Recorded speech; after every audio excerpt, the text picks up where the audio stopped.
नमस्कार गुड्डी किचन को आपन को स्वागत। आज आपण शेयर करने को नहीं आसी गुलाब जामुन सुजी रे तैयारी gulab jamun super tasty super soft. आशा करुच्ची वीडियोटी भल लगे लाइक करंतु शेयर करंतु आउ चैनल रे नुआ थिले चैनल को सब्सक्राइब करंतु। चलंतु स्टार्ट करिबा आज रेसिपी।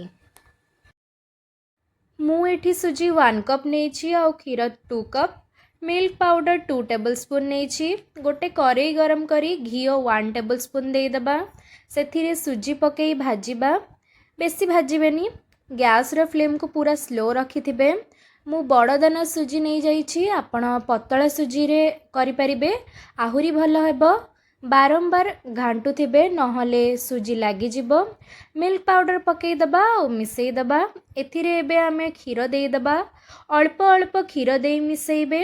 एटी मेजरमेंट रो ध्यान रखिथे नहले गुलाब जामुनटा सॉफ्ट हबनी। एही भली भाबरे करिवे।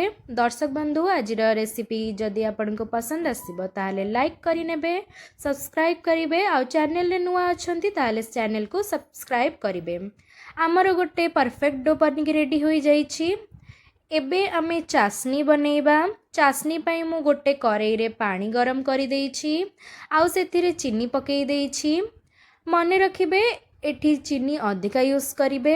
आउ किछि गुजराती नहीं डोरु अल्प नहीं कि एमिति सर्कल शेप देबे। आपण हाथ रे अल्प घी लगे एहा को करिवे।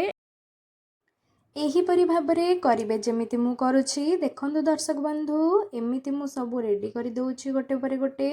आपण भी ठीक एही भली भाबरे करिवे। कड़ई रे तेल गरम कर देइछि आउ आम गुलाब जामुन को गोटे गोटे कर देई दबा आउ ताकू लो फ्लेम रे धीरे धीरे हवा को दबा। मने रखिबे मझिरे मझिरे एपट सेपट करुथिबे नहले पोड़ी जिवो। पोड़ी गले भल लागिवनी। एमिति कलर हे गले छाणी देबे आउ चासनी रे पकई देबे। सेम स्टेप को मु आउ थरे करि दउछि। देखंतु केते भल भाबे रेडी हे जाइछि हमर गुलाब जामुन। मु एठी आपन को देखई दउछि। देखंतु केते सॉफ्ट आउ टेस्टी बनिछि हमर सुजी रे गुलाब जामुन। आपण भी बनांतु आउ केमिति बनिला मो सह कमेंट रे निश्चय शेयर करंतु।